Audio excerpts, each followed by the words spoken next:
Vino Geek Podcast, wine from a Kiwi perspective.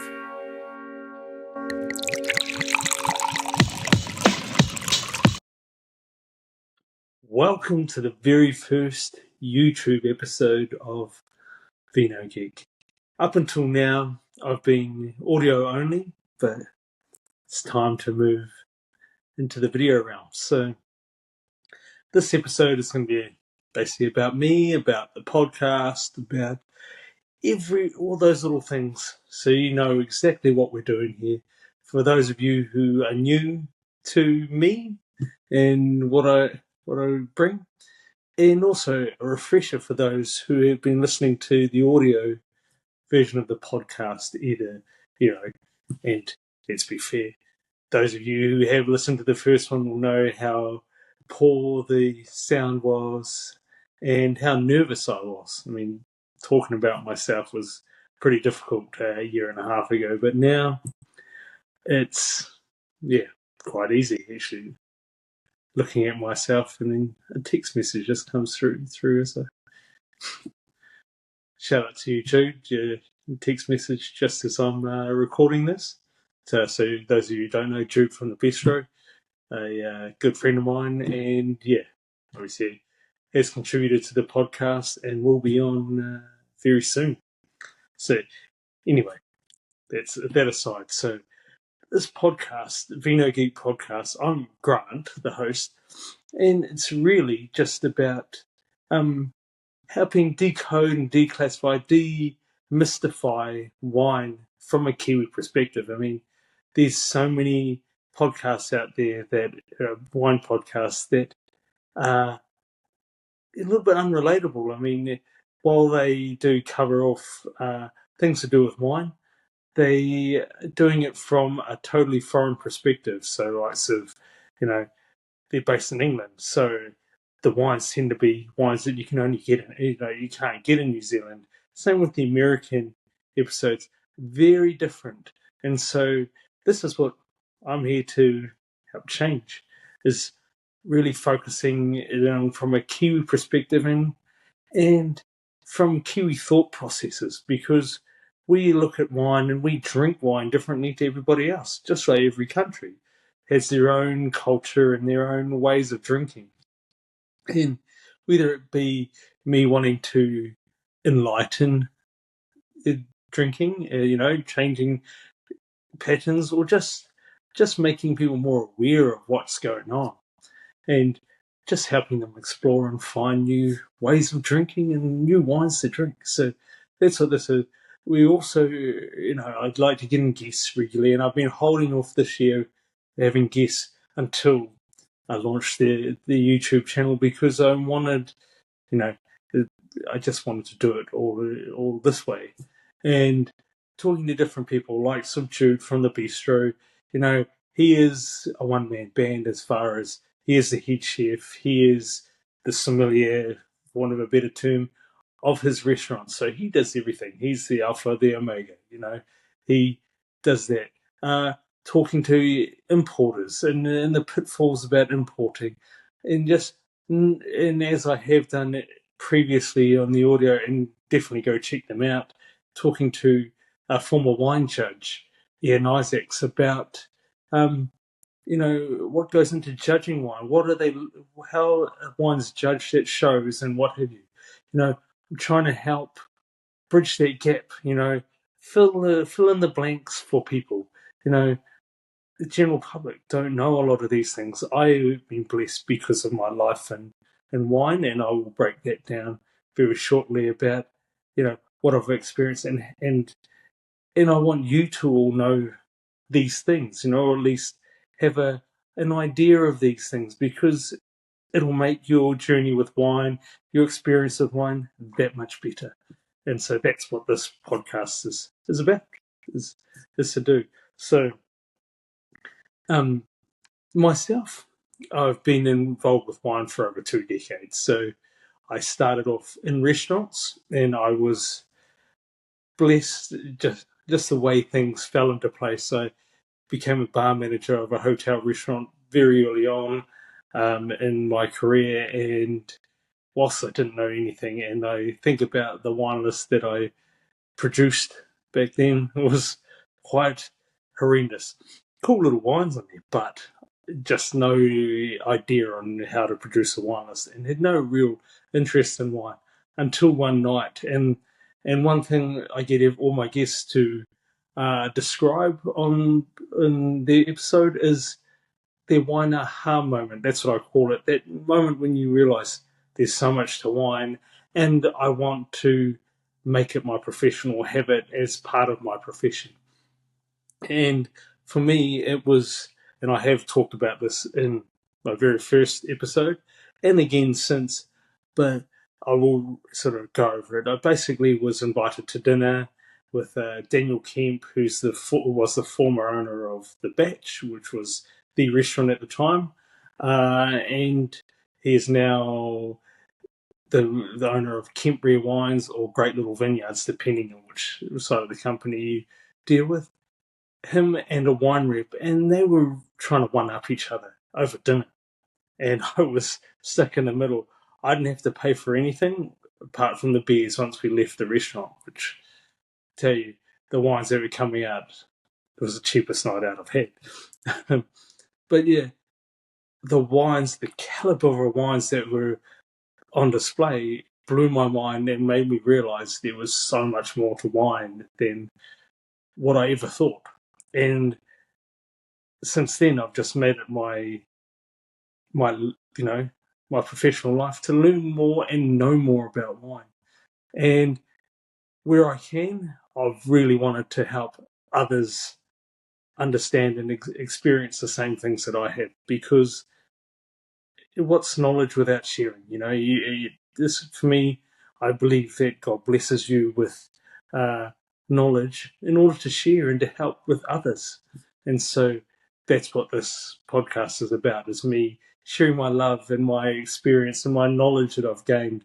And that's why this podcast is called Vino Geek, because I believe that I am a wine geek rather than, I'm not a sommelier, I'm not a master of wine, I am not a wine expert. I just love wine, and I love all that is to do with wine, and I just want to share that.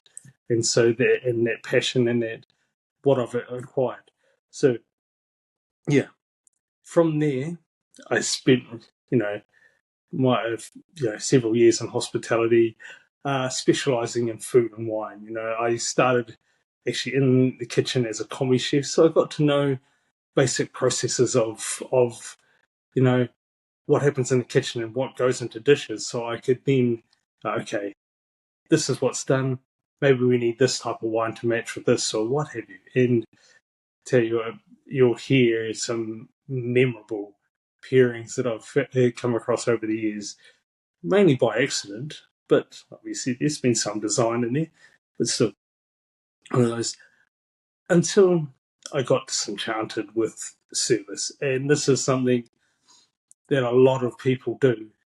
We in New Zealand, whilst a lot of us are professional hospitality professionals, Kiwis as a whole do not see hospitality as a profession, and they just believe that you cannot be a professional in the industry, and so they treat you accordingly. And I got sick of that, and so I went and because wine was a passion, I went and studied winemaking. I found a course in Gisborne that was a 1 year intensive course where you're based in the winery for one semester, then in the vineyard for the second for another semester, whichever way you do it in 2 intakes. And yeah, it was a great course, and it was me thinking, okay, if I really like the study, then I'll keep going. What happened in the end is that I won the scholarship that year from the Gisborne Grape Growers Association, Wine Growers Association, and I picked up a job before my final exam. And through that, and yeah, Wine of the Week is actually produced by a company that specialises in the variety. That my very first job that I had in a vineyard in the wine industry as that side was planting this grape variety, the very first in the Southern Hemisphere. So, a very cool story, which is Albarino. So those of you who don't know it, it's kind of like Spain's Sauvignon Blanc. Really good seafood wine, and it loves being by the coast, and hence why Gisborne decided it was a good thing to plant. Anyway, from there, did a few harvests, all the while coming back to hospitality, because whilst I would have loved a full-time gig in the wine industry, it was very difficult to find. I was ended up doing short-term contract work, and then I landed a job at the Merchant of Topol prior to the Scenic Cellars merger as their wine buyer and dealing with the trade, which was a great thing. I got to, utilize my experience I had when I was working in restaurants, as well as what I acquired while studying. Massive learning curve, though. And I continued to learn for almost 12 years at the Merchant. Because once Scenic Cellars came on board, I had a narrow knowledge of Europe, and I had to expand it dramatically to to understand vintage variation, to understand the styles, to understand the different sub-regions of those classic European areas. And tell you what, the more you learn, the less you know. So, yeah. And I'm sure those people that have gone down the rabbit hole with learning about European wine understand where I'm coming from with it. Anyway, now I am working at Lionel's restaurant at the Suncourt Hotel, which basically a year ago now it started. They reopened. They had massive refurbishment, and it's going well. And I wanted to show that I still understand restaurants, because ultimately, as a side of this podcast, is to be a restaurant consultant. So those of you out there that are struggling with aspects of your business as a restaurant owner, I can help you. Just DM me and we'll sort that out. And yeah, so that's me. I have done this and done that, and all the while specialising in wine and food. And same with the podcast, I have talked a lot about food and how food pairs with wine and what have you, and will continue to do so.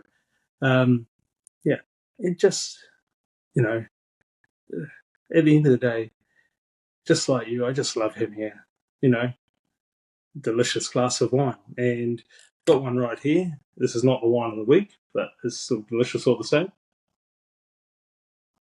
Yeah, it's actually a Spanish Tempranillo that you'll hear about in probably a couple of weeks' time, which is the wine of the week.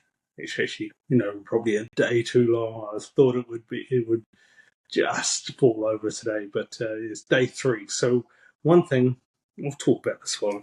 Yeah, I like to taste wines over 3 days, because for me, it's not an exact science, but you can get an idea of cellaring time. So the 3rd day, if it's still trucking along, still drinking well, you know that wine can go the distance in the cellar. This wine won't. And I knew it wouldn't, and I knew it probably wouldn't taste so good today, and it's what it is. Anyway, I'm going to wind up this part here, and then we'll come back with the wine of the week after the little air break.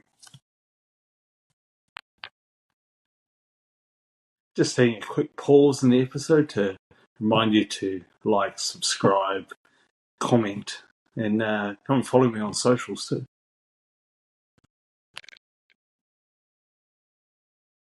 So I was going to wait a little bit longer, but I thought, actually, there's no point in pausing it. I might as well talk about this. Temperature makes a difference. When you're analysing wine, having a cold wine doesn't really help. I mean, the upside is that for years, when I was working at the Merchant, especially in the middle of winter, people would come first thing in the morning to show us their wine. And they'd leave it in their car overnight, and so the wines are freezing. And so I am used to sampling cold wine, because that's that's what you get in the middle of winter in Taiwan. Yeah, so very much sort of citrus, sort of grapefruit, that almost pithy, oily sort of grapefruit notes. It's almost like a wax tone as well. So obviously, it is wild fermented, so it has spent time in the barrel, so obviously that's coming through. I'm not sure, actually, I should have found out how much new oak was in this, but initially on the nose there's very little, so yeah, it's just very much citrus with sort of a waxy, oily, sort of resiny note to it.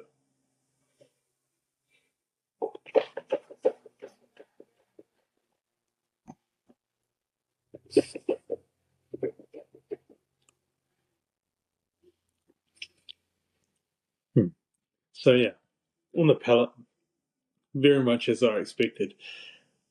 I really enjoy this style of albarino, a little bit more serious, and so you get that lovely juxtaposition between the fruit. So you get very much sort of citrus fruits, a little bit of stone fruit in there, just but more sort of white stone fruit, and lovely grapefruit and lemon, and then moderate acidity, not huge. The acidity is not huge, obviously. That time in the barrel has just softened it off, but you get that nice little transition between that, and you get an oily, rounder sort of smoother palate. It's a delicious wine. Actually, finishes smooth and easy. It's really well made, really balanced.